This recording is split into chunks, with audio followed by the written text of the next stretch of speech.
Hello, everybody, and welcome back to another episode about the movies with William Fletcher. As per usual, I am your host, William Fletcher, and I am joined once again by Mr. Harry Jobson. Hello. Now you see me. Now you don't. And then I'm supposed to leave the call, but I don't want to do that. But, that was the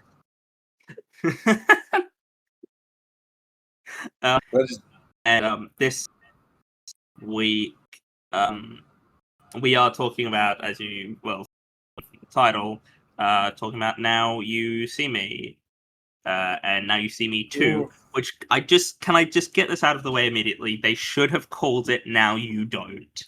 We're not going to talk about the third one is called Now You Don't. Yeah, well, no, it's called Now You See Me, Now You Don't, which I don't think works either. Yeah, it should have just been Now You Don't. It should have just been Now.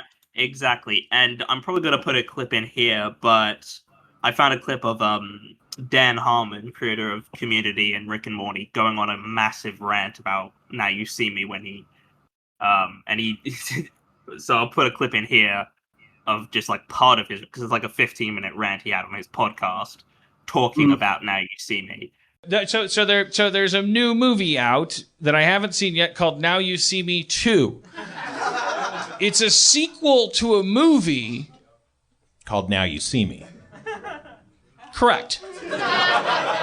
Well, okay, let's go there first then, which is, by the way, your title, the whole point of it is that it's the first part of a two-part thing. I guarantee you nobody that wrote that movie, let alone that title, thought they were ever going to be doing a sequel. Could you imagine the guy coming and going, knock, knock? So apparently there's no sarcasm checkbox on Apple TV and your movie's a hit? So now they want a second one? I was walking in Canada, and think about it. And I walked by a movie theater, and on the marquee, I saw the words, Now You See Me 2. The number 2. And I swear to God, I'm not being David Spade about this. My actual fucking first instinct was, oh, that explains so much about that movie. It's Canadian. And they show it here still every day. And the next showing is at 2. I swear to Christ above that was what I thought, because I expected that a sequel to that movie was that impossible. Yeah. Both in terms of demand and supply. That movie, I don't care who wants a sequel. If I made that movie and people wanted a sequel, I would have some explaining to do. The first thing I would explain is I didn't know what I was doing. And I would say, look, can we start over? I have all kinds of ideas. They told me magicians were cool. I just got here. I'm talented. You saw what I did. Just let me write a different movie. I don't want to. I would call it Now You Don't. It would be called Now You Don't. In an honest world. But I watch these for the purposes of this podcast. I had been aware of these films for a long time. I remember seeing trailers when they came out, because they were, relatively big films, I feel like. Yeah. I don't know. I didn't watch them in, the hype of them coming out. I'd seen them when I was a kid, but that was only, teenager. But that was only because they were on, Foxtel Movies or some shit. And I was like, we didn't have internet. And I was just like, now you see me. And then I said, it'd have a description with the cast. And I was like, can't be that bad. The cast looks okay. Yeah. I think based on how... I don't know, you've talked a little bit off pod about these, and you're very, very excited to talk about them. How much of that is an ironic enjoyment, and how much of that a lot of it. I don't like the film for the filmmaking. I like the film because it's goofy as fuck. I like the film specifically. Okay. I like the second film because of Daniel Radcliffe's performance in it. So good. I personally love, because it's camp, right? This film is pure campness. I was once talking to. It was this time last year. I was at an office Christmas party, and we had a roaming magician, and he was quite good. And we were talking about film. We were talking about magic and film because he asked me what I was interested in. I'm like, I studied film, and like this is. And he's like, how'd you end up doing sales? And I'm like, no, don't even get me fucking started. But we were like, we were discussing, and he's like, what's your favorite film about magic? And in my head, the first thing that came to my head was, oh, Now You See Me. So I said, oh, Now You See Me. And then about 5 minutes later, I was like, no, it's The Prestige. Like, I'm like, so sorry. It's The Prestige. It's The Prestige. The Prestige is an amazing, amazing film. But immediately my head was like, a film about magic. Now You See Me. And it's, I don't know, it's sort of... That's interesting. It's that, you know that, what's that movie called where it's like 30 seconds? It's like 30 minutes or something. And it's 30, and it's got Jesse Eisenberg and he plays like a... 30 minutes to midnight or... No, 30 minutes or less? 30 minutes or less with Danny McBride and Aziz Ansari. Yeah, but they try to make Jesse Eisenberg like he's this leading guy, and I guess he is in The Social Network because he has to play like a severely autistic dude. But like, I truly like this film is just. I'm sorry, but he's not like this. His cunning doesn't come across as cunning. It comes where he would play such a good villain, not like a good like he's not someone I root for. No, and he doesn't have the cool sort of swagger you almost need for that kind of character. He doesn't like he's not a leading man, yeah, that kind of leading man. And I like Jesse Eisenberg. I think he's a very good actor, but I wouldn't describe him as cool. But I feel like he's probably the opposite of cool. I think these films try to make a lot of this stuff cool, like the magic stuff cool, and it doesn't really work. And I don't know if it's because as much as I like a lot of this cast, I wouldn't think of them as like cool actors. You know what I mean? Like, I like Dave Franco, but I don't think of Dave Franco as cool. I don't know. He's like Dave Franco is permanently like little brother, right? Like, yeah. I know he's James Franco's little brother, but even in films where he's not the little brother, he is cool. Okay, he's dating Annie from Community. He's married to Annie from Community. I'd say he's pretty. To be fair, he is kind of winning at life in that respect. Like Annie, Annie's pretty young. We try not to sexualize her, but he is absolutely winning in life, and I think also he's not problematic in the way that James Franco is. He's not, and he's not. He can poke fun at himself. He's a great comedic actor as well. As much as I like Dave Franco, and I do like when he pops up in things, I like that he's very good at playing like douchey characters. Like he's just got that. Oh, he's perfect in the Jump Street movies. He's great in that. He was one of the few people in the last season of Scrubs that I actually thought was all right. He's good He's good in The Studio as well, which is a comedy series from Seth Rogen on Apple TV. Of course, that he was great in. I mean, that I really like that show, but he's playing like a hyper serialized version of himself. Yeah, right? Like, which I think is I appreciate when actors, and we'll talk about this with Daniel Radcliffe. I really like actors who just play themselves up as like they play like character versions of themselves, where they're just assholes and just like terrible people, and play that up because that can be really funny. But I mean, it is remarkably. I mean, the cast is fucking insane in this first film. Like, let me just get the cast. Yeah. I also, as you're getting it up, I love this sort of like dynamic between. Doesn't take me very long. But, I love the dynamic between, and I don't know where Hollywood was like, yes, these two need to be in every film together. But Woody Harrelson and Jesse Eisenberg is such like a weird.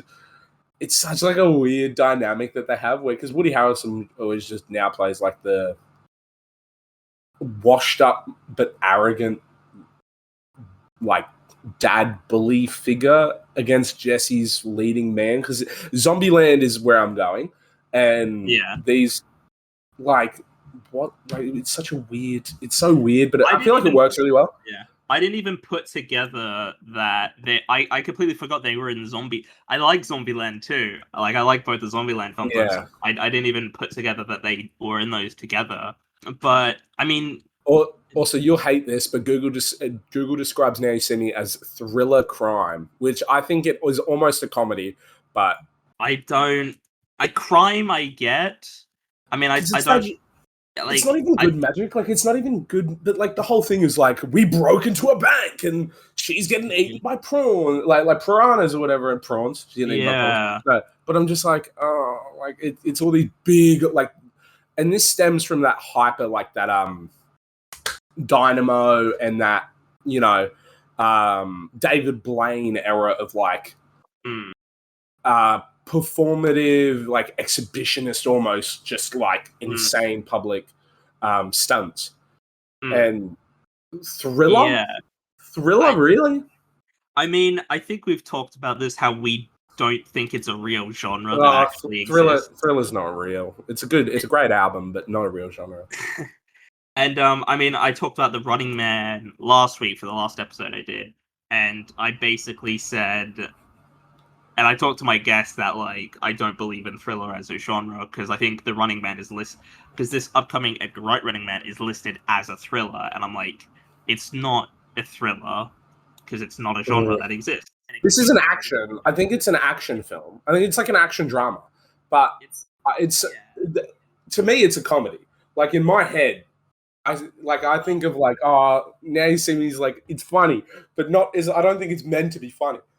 Well, that's what I was going to say, because I think a lot of the stuff that plays as funny isn't meant to be. It's meant to play as, like, cool.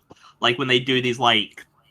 I mean, this is in the second one, but there's a bit where they have, like, this card that they're trying to, like... the card, the fucking... And the key chip just happens to be perfectly the shape of a fucking playing card.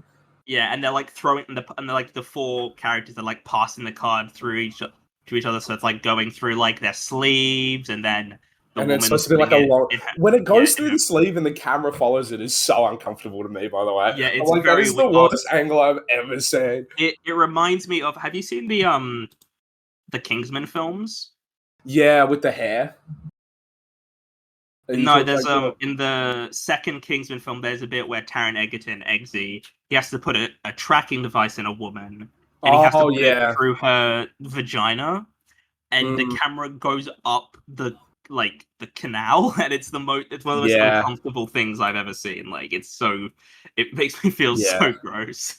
And it looks bad, but you're just like, oh yuck, like fucking like it's oh yeah. Why? Like, yeah, I don't need to see that. It's not pinnacle filmmaking. Yeah. But that is a question I was wondering is like, is this like a comedy or is this meant to be seen as cool? Because I don't think it's satirical. I don't think it's not funny enough to be satirical. That's the thing, is it doesn't feel like it's made. And Woody Harrelson's character wears this fucking dorky fedora. It just looks so bad. I'm sorry, I don't even know why. Like, it doesn't make any sense. This is like when you see those like exhibitionist magicians and stuff, and you're just like, oh, these people think they're so cool, but they're wearing suspenders. Yeah, exactly. This is suspenders. This film is for people that watch listen to AJR. Which like campy old dude with an iconic voice can we use? Let's get Well, they get two. They get like two of the most like, because I mean, Dark Knight did it as well. This is really the peak of like Michael Caine being like I'm Michael Caine, but like him being that guy. That almost sounded like Patrick Warburton for a second. I don't know. Michael Caine. Yeah, because I can only do the. Hey, Ghost Guy. It's all coming together. Oh yeah. What's with the chip in the bug? Michael Caine and Morgan Freeman, and you've just gone, fuck it, let's just get both, which is insane to have both. A Dark Knight did it, but that's about it. Yeah. I mean, again, like, these films are very stacked, like, because they've also got Mark Ruffalo in there. And this was the rise of Mark Ruffalo, by the way. He was like just got cast as Bruce Banner's the whole. This is like 2013. Right? This is like 2013. So this is the year after the Avengers. But he would Shutter Island, like early 2000s is where like he'd been in stuff before, but like 2010s, this is really when like he'd done a lot of things, but they weren't major roles. They were like he had done Zodiac before this. Yeah. But Shutter like Island. Then he did 2010 Kids Are Alright, which he got an Oscar nomination for. And the Avengers, Now You See Me, and then just following this, he did Foxcatcher, Spotlight, lots of Marvel stuff. Then he Poor Things, Mickey 17. Like this was sort of when he really started to become a bigger deal. And I'm just looking at Mark Ruffalo's filmography. I completely forgot he was going to be in the next Spider-Man.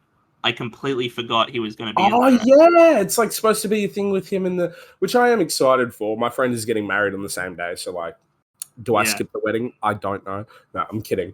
That's right. Yeah, because Scorpion's going to be presumably the villain in it.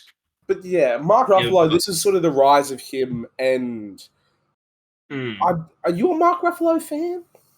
I think he's a very good actor. Yeah, I think he's great. I think, he's not like someone I'd ever hold up as like one of my all-time favorite actors, but I think he always gives a good performance in any film he's in. Like, I really don't think I've seen a bad Mark Ruffalo performance. I do think him in Zodiac, Shutter Island, and Now You See Me is very much just the same role 3 times. Like, I understand that it is, but he's just always playing like a FBI or a cop or like some form of like this. He's like a double agent in these films, and it's a big reveal that he's actually been working with the four horsemen, which is such a dumb name, by the way. I can't. God, yeah. The twists that go on in this film are so there's like 4. bizarre. There's a billion twists, and I don't think any of them. Well, they're not really set up as like twists. They're just sort of like, oh, by the way, like they don't feel like twist reveals to me, and so it's just sort of at a point where it's like, well, that's not a twist. It doesn't really work as a twist because you're just being like, oh, by the way, this thing we showed you, it's not real. I actually get it, and it just sort of makes it feel a bit. It's similar to related to The Prestige as like, because The Prestige is arguably some of their twists. Like, the whole cloning thing is a bit goofy in The Prestige. And, like, don't get me wrong, I love the film. I truly do. But that film is mostly twists. Whereas this film... It is a lot of twists. Trying to be twists, but they're not really. You're just like, okay. I don't know. I think the reason why, for me, personally, it works in The Prestige, because I rewatched it fairly recently... I think it works because there is sort of setups that only make sense on like a second watch, or if you like read up on it afterwards. Like the twist that it's like there is the film does give you information. It does gives you the hints to the whole spoilers for The Prestige, but so skip ahead a few seconds. But like how there's Christian Bale has a twin brother and how they're able to do all these things like that. I think is. But I get like I think the thing with twists is I personally I don't try to predict twists in movies when I'm watching them because that just kind of I like going on the adventure I like going on the journey, I like discovering with the characters, but I like the stuff like the setups for the reveals. That's the thing that I kind of like, that I enjoy. Is being able to rewatch a film and be like, oh, this is setting up the twist in this way, and it's like this is, like it's laying the pieces for the twist, which is a thing I like, but it depends. If you're good at predicting twists, maybe the films with twists don't work for you as much. Something I will say about Now You See Me is at not one point in both films. A little bit in the second film, because I think, like, the first film, the pacing's a bit long. It gets a bit long in the tooth towards the third act. Like, it's an hour and, 50-odd minute film. and it does feel like that. But at the same time, at not one point did I ever feel like the cast carries this film throughout the whole. Like I'm constantly engaged, and I think like it's an ode to some of like the pacing's pretty well done for what it is. There's a lot of action to keep you engaged, and I think like Ruffalo, Harrelson, the dynamic between Harrelson and Eisenberg, like it does a good job in keeping you engaged in the film. But I do think that again, some of the casting choices, like Eisenberg, was pretty interesting. He's also perfect for this kind of film though, because he's just like he's not like a massive like he's not cool. He's the kind of actor where like he's a big name, like people know the name Jesse Eisenberg, but he's not like a Tom Cruise level movie. You know, like he's at that. No, he's not an action star. He played the fucking main bird in Rio. But he's like recognizable as a face, and for what he gets cast as, I think he does a pretty good job. This isn't shitting on him. I couldn't do what he does. I just think that it's like he's not for when you're trying to make a crime action film. My first thought isn't like, okay, I'm going to Eisenberg. That being said, though, like he's the lead in one of my favorite films ever. So, which is The Social Network. So, like he's a great actor. It's just I think he sometimes gets cast for roles that are a bit like. That being said, we're talking about casting. Fucking Now You See Me Too. Oh my god! Could not get more perfect.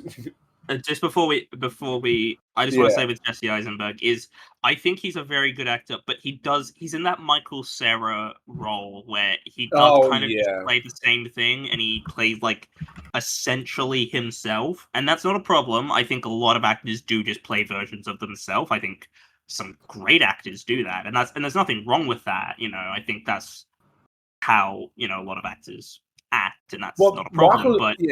He's miscast in roles where Michael Cera has been that awkward guy since 2003 when Arrested Development came out. Like Michael Cera has been awkward since I was born, literally since I was born. So Michael Cera has basically been him. Yeah, and I mean I love Michael Cera too, and I love him in Arrested Development, but I love him in This Is the End because they finally gave him something different. Like he plays like a coked up arsehole, and it's really good. It's really funny. But also another name I just want to mention in this first film is Melanie Laurent, who she's the lead in Inglourious Bastards. Yes. Which I didn't realize I reckon when I started watching the film and I'm like, who is this woman? Like she looks familiar to me, and I know I've definitely seen her in things. It took me forever to figure out like where I'd seen her from. And about 40 minutes in, I'm like, oh, she's from Inglourious Bastard. You know, like it took me a while to figure out like who she was, but it's weird because I haven't really seen her in much besides Inglourious Bastards. But I remember thinking she was great in that film. I mean, there isn't really much plot in. Well, there is a plot, but it's not like you don't like. They just steal from rich people. They just steal from they're just a crime ring that poses as like illusionists that all have each one has their own like Dave Franco's really good at cards, right? Like throwing cards, and Woody Harrelson is really good at at hypnotizing, and Jesse Eisenberg is close up sleight of hand, and the woman is like an exhibitionist, like not an exhibitionist in like the porn way, like in that the sexual way. She's like she does like the trapped in a tank and she's a theatrical, like an escape artist. She's an escape artist. And they all band together to make like a super team. But turns out that the FBI agent that's actually double crossing his dad was a magician, and he was killed by this certain trick and buried underwater. And then is this the second film where they try to kill him? I can't. It loses all its. But I get lost in between the two films. But at one point, he then gets. Someone tries to kill him by the same trick, and was it Michael Caine or Morgan Freeman was actually his father's assistant, and he always blamed Morgan Freeman for his father's death, and they are very convoluted, silly films, and I think I think if this was played a bit more tongue in cheek and this was more of a comedy, I think I would like these films and I'd be able to get with these films, but they don't feel like they're played at that level. Like it doesn't feel like they're pitched as, comedies, as like satires or anything. Like it feels like you're meant to take it seriously, and that's kind of the problem, because it's hard for me to enjoy it because I'm like, this registers as cool to the filmmakers, but it doesn't register as cool to me. And I think that's sort of the issue. It's not cool. When I was 13, I thought it was kind of cool, but not in a cool way. In like this is funny. Like, and I always thought like I've seen it a couple of times because it's engaging, and I've shown friends, and I'm like, yeah, watch Now You See Me. I'm like, you want to get drunk and watch Now You See Me? Because it's kind of it's pretty funny. And in the same way that like it's not that bad. Like it's almost like a guilt film for me. Nothing should be like a guilty pleasure, but this is like a guilty pleasure movie. It's one of those movies that I can watch and I actually enjoy watching it. And I'm like, why do I like this? Why am I excited to watch the third one? Like, why am I like, ooh, fucking, let's see what we can dig into. It's like Kick Puncher. Like, I'm like, I just very into it. Like, let's go. But yeah, I don't know. If I was to give this film because like, what are we gonna? I mean, that's the question. How much of this do you rate on like so bad it's level? How much of this you rate like legitimately? Oh, if like from like someone who because I do think, I don't know, a lot of these tricks are like, it's filmmaking, right? It's very much that. What was his name? He's like something King, and he does like the Zach King, and he does those Zach like King. Yeah, he does like those was it Vines he used to do, where it would be Vines like, and then TikToks and YouTube videos where he's like draw something on a piece of paper and then he'd grab like and then like pull a real one out. Yeah, of it. like he'd do like video editing exhibitions. Yeah. Which those are phenomenal. Like those are ridiculously impressive. Like some of the ones he does, I'm like, how do you even do it? Like some of them are really well done. And this film is sort of like that in a sense. Like I think a lot of the filmmaking is actually pretty well done. I just think it lacks concept that I think is pretty weird. Like it's just out of left field, and it feels like it's trying to be cooler than it is. Jesse Eisenberg has a fucking ridiculous straightened haircut, looks like Andy Samberg in the first one, and then shaves his head for what's he in the second one? Like he like shaves his head or something. Yeah, and then, well, I presume they filmed it after he'd done Batman vs Superman, and he gets shaved at the end of Batman vs Superman. Yeah, that's why he didn't have hair and had like he looks. Yeah, it's an interesting choice. I think one of the bigger problems I had with the film as well, with both of them really, is that they just don't.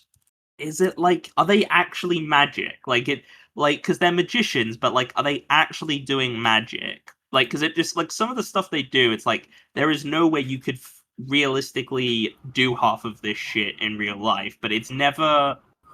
Which is the problem, because I can't tell. Again, it's just that same thing of like, what level is this film pitched at? Because I don't know. And it doesn't really follow like what type of magic. I think they did learn a lot of like card throwing and close up like sleight of hand magic, which it's one of those things that if you practice enough, it's pretty not easy, but you can learn it. You can pick up light tricks pretty quickly. And I think that's all they really need to do. The rest is filmmaking, right? I think out of like actual film in my pure scale of like what I think it's like a 6 out of 10. I think it could be a lot better, but I think it's pretty fine. But for the pure like how much I like it and the enjoyment I get out of it, this shit's an 8 because it's so dumb. It's so dumb. Oh yeah, no, yeah. I don't know. It's one of those like it's one of those things. It's like eating just nothing but a plain Vegemite sandwich, but you're just like, I just need it right now. It's the same thing with certain rom-coms. Like, I'm a big rom-com guy, even just garbage ones. You know, the ones that you watch on Netflix that are not good? Oh, yeah, they're like the ones they pump out. Yeah, they pump out every... Some of them inject that shit into my brain, and I'll pause and I'll be like, this is so dumb, and we'll, like, talk about dumb bits in the movie and that sort of stuff. And it's like, you need movie... If you enjoy it, I think if you enjoy a film, that makes it good. Because that's the point, right? I mean, one of the best cinema experiences I've ever had was when I saw the Tommy Wiseau film The Room. Like, yes, right. That is a terrible, terrible film, but seeing it in like a relatively packed theater is incredible, and I think everyone should see The Room in a cinema with other people because it's so bad, but it's so good because of that. And I genuinely think it like I will concede it is a bad film, but I love it so much because it's so bad. You know, I do appreciate a good, you know, it's so bad it's good film. Like, I do really appreciate films like that. This, I don't know. The problem with these Now You See Me films is I just don't know if these are bad enough to be so bad it's good. I don't know. But I give this first one a 5 because I didn't really dislike watching it. In fact, there were a handful of moments where I was like, okay, this isn't completely terrible. But yeah, I give this first one a 5 out of 10. And then Now You See Me 2, which should have been called Now You Don't. There's did you see the film Ready or Not with Samara Weaving? Yeah. Well, they're making a second one, and the second one's called like Ready or Not, Here I Come, and I'm like, you should have just called it Here I Come. Just call it Here I Come. Yeah, like just do that. Like, for fuck's sake, just do that. And I know some people are like, oh, but people won't know it's a sequel to it. Well, it's like, who gives a fuck? Just make it look good. Like, release a trailer that looks good, and people will look into it, and they'll find out, or they'll just go see it, and that's fine. Like, who cares? Who gives a fuck? I honestly, these two Now You See Me films, I honestly can't tell a difference in quality between these two. Honestly, these are basically the same level of quality for me. I mean, I don't know how you feel, but I feel like you really want to talk about Daniel Radcliffe in this. This film is so much better because Harry fucking Potter's in it. And I just want to... Okay, so Daniel Radcliffe plays like... What is it? Michael Caine's son? Yeah, which, by the way, he's... Michael Caine's like 80 in this film, by the way. Michael Caine is way too old to be believable as... Like, Daniel Radcliffe at the time would have been like 26. 26, yeah. Yeah, let me actually check, sorry, because he's not a bit... He's 36 now. He would have been 25 or whatever. 25 when they did this. Because he would have been like 11 when he did Harry Potter. Yeah. And Michael Caine, just for comparison, is 92 now, so he would have been like 82 like at the time. Yeah. Is like, wait, to be honest, actually, it's not that unreal, because Robert De Niro and Al Pacino, it's in their like 70s and 80s now, so it's like, it's not that unbelievable, but it's a bit fucking weird. But he just plays this arrogant. Yeah. I don't know. It's one of my favorite roles he ever plays because it's just so fucking lame. And his face card, he looks straight. Like, do you ever do Incredibox? I don't. You know the website where you do like it's like beatboxing dudes, and you click in and they have different sounds, and you make beats, and it's like bow, bow, bow, bow, bow, bow, and then you can add like other dudes, and they do like and you make it's like a beat making website, but you use like beatboxers and different dudes. He looks like every hipster dude character on that. Look it up, and tell me he doesn't look like the Incredibox guy. Give me a second. This is so great for an audio based. I understand, but if they know Incredibox, he looks like kind of like that guy in this film. Look this up right now. He does like very like just the hair like, is not really the hair not really, but he kind of very like and very. But no, just one in that specific poster where he's like, it's like all of them strung across, which is just like such a crazy big ensemble. They have Lizzie Kaplan in this film. She's introduced. And this film also has the scope of like the drama in this is just, they just took it and fucking ran. Like, we have to get this microchip from this high fucking facility that is like, the microchip one is perfectly fucking the shape of a playing card and fits in, you know, just perfectly for it. Then there's, the whole thing with like Mark Ruffalo and his dad also being a magician that died doing this one trick, but it turns out his dad was sabotaged and he always thought it was actually fucking Morgan Freeman's character that sabotaged him, but it actually wasn't. And then he gets sabotaged and he gets thrown in the lake, but he makes it out, so he finally completed his own father's magic mission. And it turns out he's been a magician and his whole thing, and it's just this crazy long subplot between the two of those dudes, which is just fucking ridiculous, by the way. For your film to have a B plot is insane. And then we get back to like the A plot, and the whole film sort of feels like a really long episode of like Family Guy, in the way that there's like an A plot and a B plot and the A plot, and like then the big twist reveal is that they're on a plane, but they're never actually on a plane, and they're actually in the River Thames still. And it's like, you think you would have felt a plane taking off, especially a jet that small. But like, like I've been on planes before, and you do really feel it. Like, you really, feel when you're going up in a plane, when a plane's taking off. You don't. It's not something that you can like fake that easily, I don't think. Like, right. But one thing I want to mention is that we didn't actually talk about with the first film, is that Common is just a supporting character in that first film for some fucking reason. Oh, yeah. Which is just so weird. Like, some of these actors these films have are just so bizarre. It's like, how do you get these people to be in these films? And also, I just want to touch on the director for these films. So the first one was directed by Louis Leterrier, who did The Transporter, maybe the first two Transporter films. He did The Incredible Hulk, the MCU film. He did Grimsby with Sacha Baron Cohen. He did Fast X. So, he makes kind of sense, I guess, as a filmmaker. But the guy they got for the second one is John M. Chu, the director of, Wicked, most recently, but also did Crazy Rich Asians and In the Heights, and he's doing an adaptation of Joseph and the Amazing Technicolor Dreamcoat, which just feels so weird because I don't understand, like, it's just very bizarre to me, because I'm just looking at John M. Chu's other films he's done, and he did music documentaries as well, it looks like, or like concert documentaries.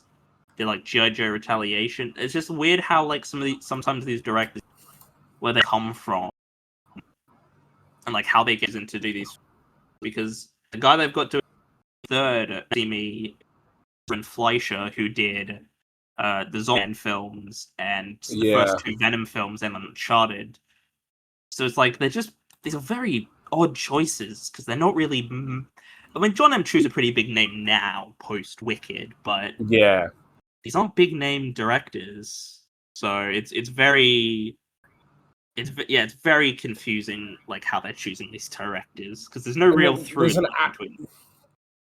And there's the Taiwanese actor Jay Chu in the film. He joins one of the main lineup. I think he does a fine job joining the main ensemble. I don't know a lot of his work, to be honest. I don't really.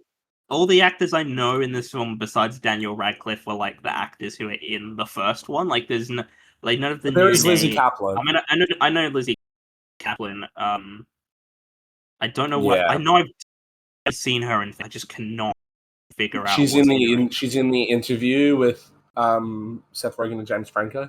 But yeah, I mean, Now You See Me 2. I mean, it's just another. I mean, they're just stealing things. No Isla Fisher in this one, so they have to get a new woman in this film, who is Lizzie Kaplan. She's the new one they get in. And I was wondering why Isla Fisher didn't come back for this one, because I was like, it's very weird that everyone else seemed to, but she didn't. And it turns out she was having a kid at the time, so she couldn't. Yeah. So that's going to put a stop on things. But she is in the third one, so. Well, she's just going to come back and people act like, yeah, right, fair enough. Yeah, fair enough. Why They not? could. Yeah. It's I mean, now yeah, you see me. Let's not. Yeah, let's not. Yeah. I mean, yeah, I think this one's fine. We have talked about Daniel Radcliffe before on the podcast. I'm certainly have. Yeah, and he plays this brat, right? Like he plays this sort of bratty like character in this film, and I think it works really well. Because I've always said that Daniel Radcliffe, I think, shines his best in comedy roles, and I think that's what we talked about. We were sort of talking about how good he was, especially in the Weird Al film. Yeah, the Weird Al film. Yeah. He's so good in that film. Yeah, and also, I think he works. I don't what I like about Daniel Radcliffe, even though I don't like an amazing actor or anything, and I don't know if I would go as far to say he's a completely terrible actor, because I've seen some good performances from him, but I do kind of appreciate that he's just doing what he wants now that he's not doing Harry Potter. Like, he's kind of... Like, there's a lot of other actors who were part of Harry Potter who still cling on to that, and they still cling on to Harry Potter. Like the guy who plays Draco in the Harry Potter films, he still clings on to that. No, he was in the CW Flash for a while, but like... Yeah, but there's some actors who they sort of cling a bit... They cling on to it a bit more. They're still alive, and not in a mean way. I know, sort of like there's a curse on those films. Yeah, and I've heard some people say that like the actors, like the main kids in Harry Potter, they should be grateful to J.K. Rowling because they should, because she gave them those roles, and that they should, be more kind to her, because even though she's a fucking terrible person and a horrible bigot, because she cast them in Harry Potter. It's like, well, no. Like, you can be grateful for something and still criticize the person who gave you that opportunity. Like, they shouldn't be beholden to it. Like, this bizarre permanent loyalty they're supposed to have to some people is fucking craziness. And like, it's absolutely insane. This is going to come across a little bit. To be fair, she was my age, 2013, 12 years ago. She was 22 when This Is the End came out. Emma Watson, I'm thinking of, because we're talking about main cast of Harry Potter, like Daniel Radcliffe, Emma Watson, Rupert Grint, right? The main three kids. Yeah. And a lot of people would argue Emma Watson's probably had the biggest career outside of Harry Potter. I would disagree. Yeah, she was in the Beauty and the Beast remake, but like, she's obviously in Perks of Being a Wallflower. She did Little Women as well, Beauty and the Beast. She's done really great, but I truly think Daniel Radcliffe, like Rupert Grint, has had a very interesting post-Harry Potter career. I think the thing with... He was in Knock at the Cabin, the M. Night Shyamalan film. Yeah, he was in this show that I quite liked called Sick Note, which was like the whole point is he pretended to have cancer as like to get out of work, and then he has to like continue this lie basically. Oh no, the doctor thought he had cancer, so he told everyone that he had cancer and realized everyone started being a lot nicer to him and like giving him attention and caring about him, and then the doctor called him back saying he didn't actually have cancer and that they got the scans wrong. But he kept the lie going because he realized that life was a lot better when everyone thinks he has cancer. But I'm not even able to see it come up. Oh no, it's under his... I think the thing with Rupert Grint, from my perspective, is he seems pretty content, like, to, not really do much acting anymore. Like, I think he... Like, not that I don't think he enjoys acting. I think he's pretty happy just pretending to be a stalker in Ed Sheeran music videos.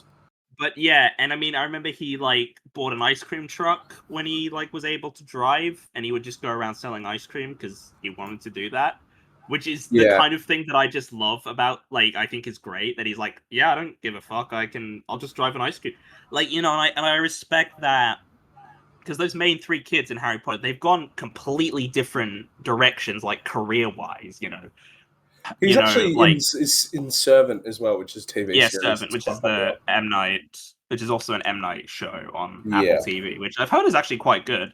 I do intend to watch it. But it's interesting looking at those main three and their careers and how they've splintered off.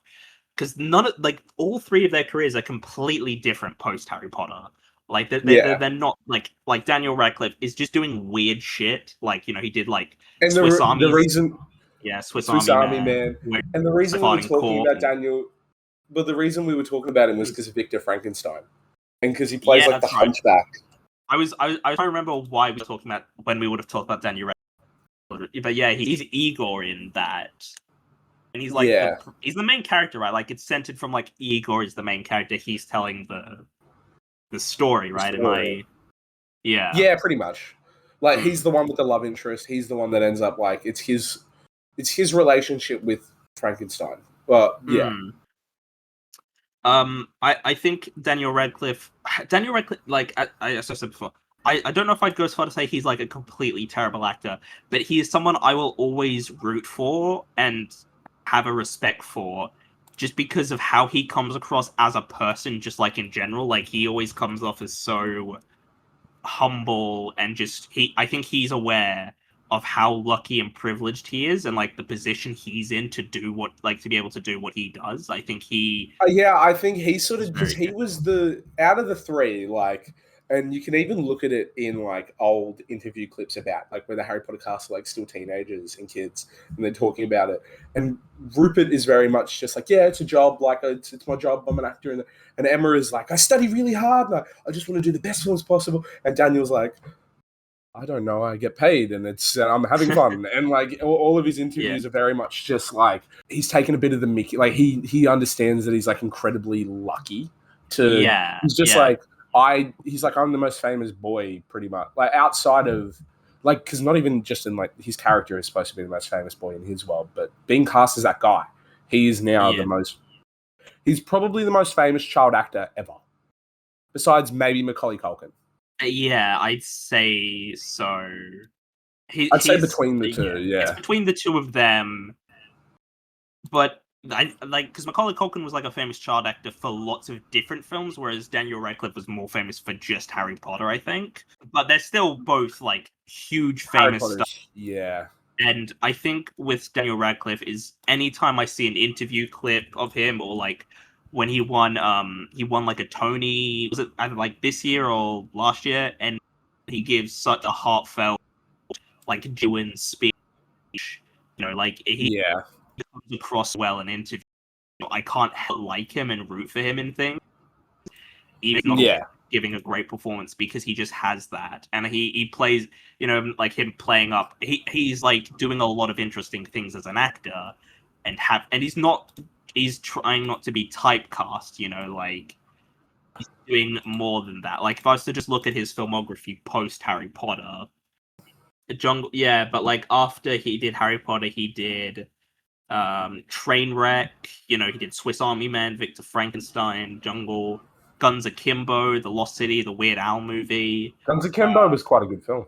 Yeah, you know, he did stuff on the stage. He did Quiz, which, if I understand that correctly, I believe it's him. It's like about a kid who wants to like fuck a horse or something.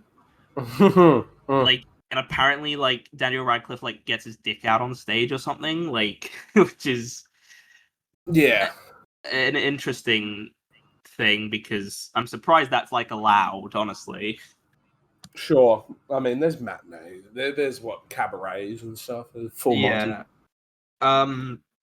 But I mean, this. Now You See Me Too. It's definitely one of his roles. But is he in the newest one? I think he's supposed to be in the newest. I think he's supposed to be in the. I think he's supposed to be in the new one. I don't. It's not listed on his Wikipedia. He was like Wikipedia a villain, but page. he was in like a villain in the. Yeah, he's a villain in the first one, but in the second one, yeah. I can't see. It doesn't say, like, because it's not listed on like his Wikipedia page. But I wouldn't be like completely surprised if he has like a little cameo in it.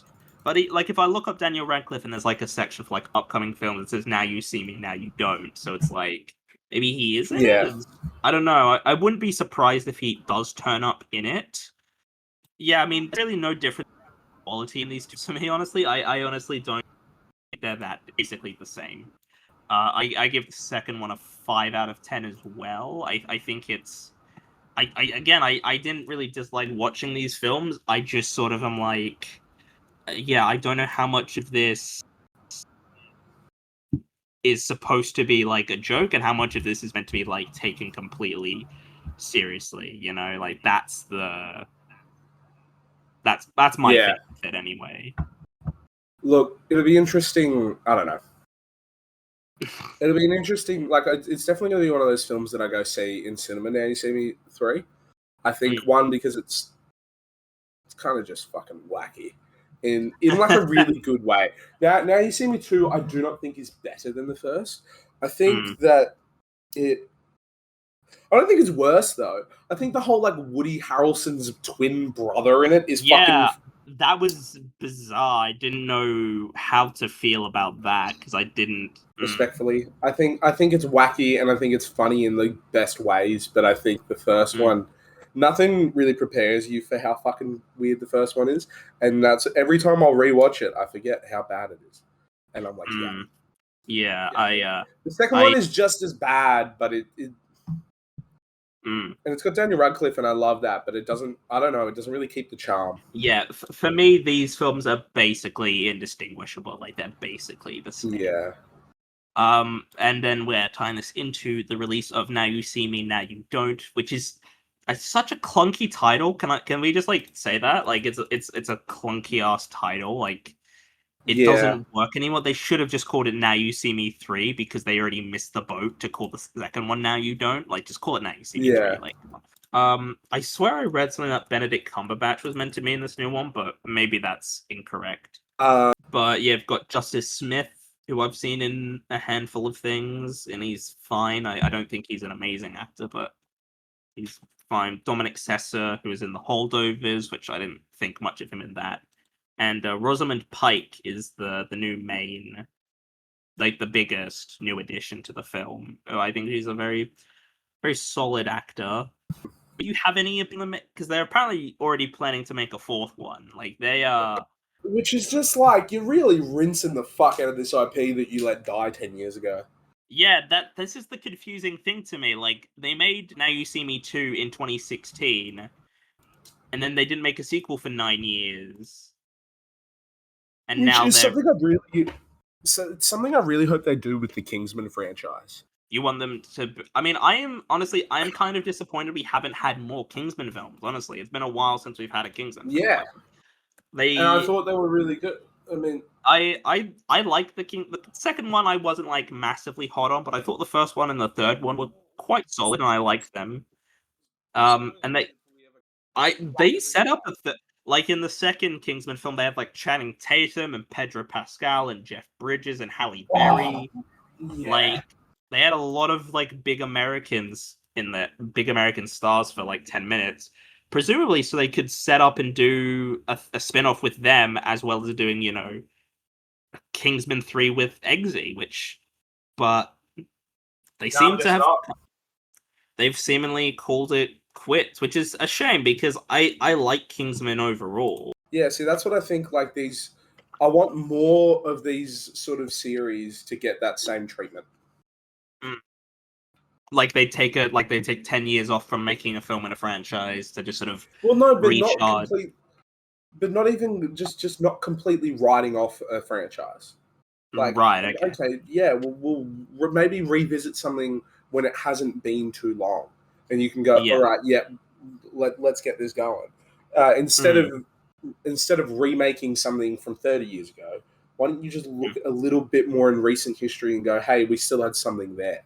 Yeah, that's one of the biggest problems with like the industry now, I think, is that there isn't... look, I don't have a problem with sequels being made to films. I'm all on board with that. I'm fine with making sequels, but let's make sequels to like they've been planning a sequel to you know, Edge of Tomorrow with Tom Cruise and Emily Blunt. Yeah.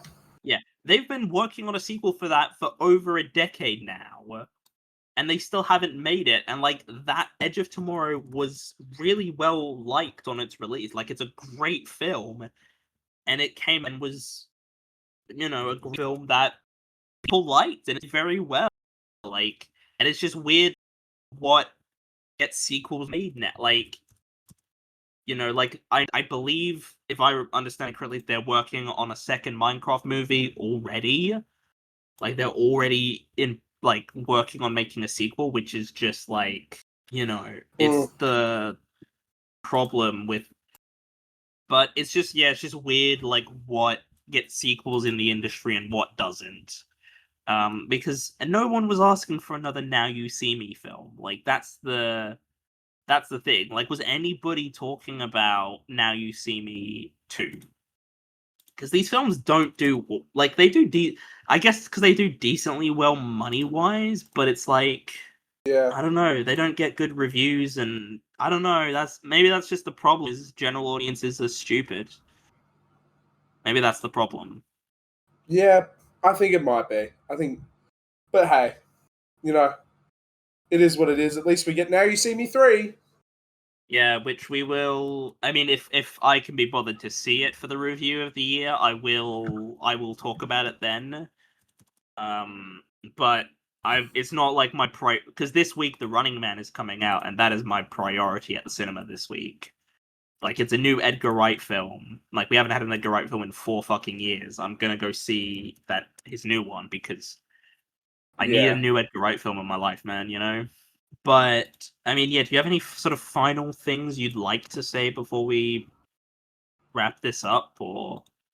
Oh, I reckon I'm good. I reckon we've gone through it a bit. I mean, yeah, look, now you don't. Now you don't. Yeah. Oh, you didn't. They should kind of just do stuff like that. Honestly, just like take, just do that for titles. Like just do stupid shit because who cares at this point. But yeah, thank you all for listening. I hope you've enjoyed. Thank you, Harry, for joining me for this week. Thank you for having me. And I will see you all in the next one. Goodbye.